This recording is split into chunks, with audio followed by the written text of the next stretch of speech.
Police സ്റ്റേഷനുകളിൽ CCTV ക്യാമറകളില്ലാത്തതിൽ സ്വമേധയാ കേസെടുത്ത് സുപ്രീം കോടതി. ദൈനിക് ഭാസ്കർ പ്രസിദ്ധീകരിച്ച റിപ്പോർട്ടിന്റെ അടിസ്ഥാനത്തിലാണ് കേസ്. ഈ വർഷം 11 പേർ പോലീസ് കസ്റ്റഡിയിൽ മരിച്ചു എന്നായിരുന്നു റിപ്പോർട്ട്.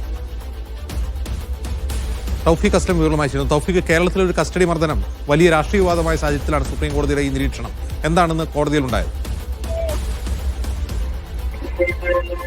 അജിംസ്, ദൈനിക് ഭാസ്കർ പ്രസിദ്ധീകരിച്ച ഒരു വാർത്തയുടെ അടിസ്ഥാനത്തിലാണ് സുപ്രീം കോടതി സ്വമേധയാ കേസെടുത്തിരിക്കുന്നത്. ഈ വർഷം 11 പേർ പോലീസ് കസ്റ്റഡിയിൽ മരിച്ചുവെന്നാണ് ദൈനിക് ഭാസ്കർ കഴിഞ്ഞ ദിവസം വാർത്ത പ്രസിദ്ധീകരിച്ചത്. ഈ വാർത്ത ശ്രദ്ധയിൽപ്പെട്ടിട്ടാണ് ജസ്റ്റിസ് വിക്രംനാഥ്, ജസ്റ്റിസ് സന്ദീപ് മേത്ത എന്നിവരടങ്ങിയ ബെഞ്ച് ഈ സ്വമേധയാ കേസെടുത്തിരിക്കുന്നത്. നേരത്തെ 2020 ഈ കസ്റ്റഡി മരണങ്ങളുമായി ബന്ധപ്പെട്ട് സംസ്ഥാനങ്ങൾക്കും കേന്ദ്രഭരണ പ്രദേശങ്ങൾക്കും സുപ്രീം കോടതി നേരത്തെ നിർദ്ദേശം നൽകിയിരുന്നു. പോലീസ് സ്റ്റേഷനുകളിൽ CCTV നിർബന്ധമായും സ്ഥാപിക്കണമെന്ന്. എന്നാൽ ചില സ്റ്റേഷനുകളിൽ CCTV ഇല്ലാതിരിക്കുകയോ ഉള്ള സ്റ്റേഷനുകളിൽ അത് പ്രവർത്തനരഹിതമായിരിക്കുന്നതായി